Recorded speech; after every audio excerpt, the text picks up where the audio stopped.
Anak ni Don Zulueta na si Jacobo magka-college sa New York. Ang celebrity mom na si Don Zulueta at special assistant to the president na si Antonio Lagdameo Jr. ay nasa pivotal point na ng pagiging magulang kung saan nakikita nila ang pagbibinata ng kanilang anak. Sa kasong ito, ang kanilang panganay na anak na si Jacobo Antonio Talion Lagdameo ay gumagawa ng makabuluhang hakbang. Ang bagong milestone na ito para sa pamilya Lagdameo ay ibinahagi ni Don sa isang napaka-heartwarming Instagram reel noong August 28, 2023 pagkatapos ng kanilang biyahe tungo sa Fordham University, isang Jesuit-run college na matatagpuan sa makulay na lungsod ng New York.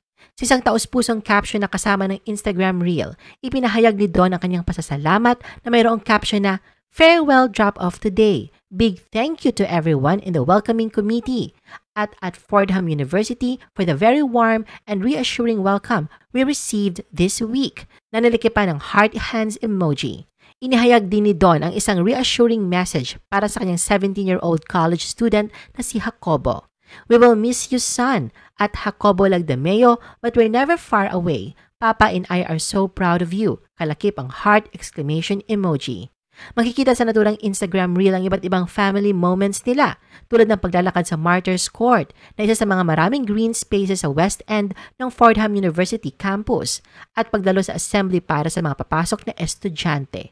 Tinulungan rin ni Don at Anton si Jacobo sa pag-aayos nito sa kanyang kwarto. Makikitang nagtutulungan ang mag-ina sa paglalagay ng bedsheet, samantalang si Anton naman ay nag-aayos ng mga damit ni Jacobo. Nito lang August 31, 2023, nagbahagi rin si Don ng isang serya ng Instagram stories na nagpapakita ng mas marami pa mga snippet mula sa kanilang paglilibot sa loob ng Fordham University campus. Sa isa sa mga post, binanggit ni Don ang pagkakaroon ng maraming kababayan sa loob ng naturang universidad na tumulong sa Lagdameo Zion na maging feel at home. Ang sense ng shared culture ay walang alinlangan na nagbibigay kay Jacobo ng isang comforting setting sa kanyang paglalakbay sa bagong yugto ng kanyang buhay. At ito ay magiging isang constant reminder kay Jacobo na kahit na siya nagsisimula na sa kanyang sariling paglalakbay, ay mararamdaman niyang hindi siya nalalayo sa kanyang pinanggalingan.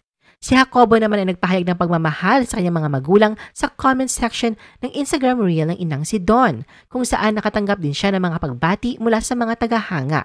Saad niya sa kanyang comment, "Love you both mama and papa," na may kalakip na red heart emoji. Natapos ni Jacobo ang kanyang pag-aaral sa senior high school sa International School of Manila noong May 27, 2023. Best of luck, Jacobo! I-post ang inyong comments at reaction sa baba. At huwag kalimutan na i-like at i-share ang video na ito. Gusto mo pa ba ng ibang showbiz videos? Panoorin ang aming iba pang top viewed videos.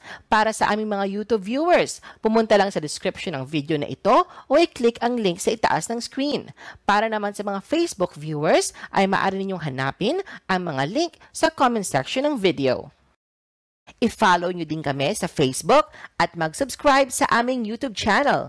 Thanks for watching!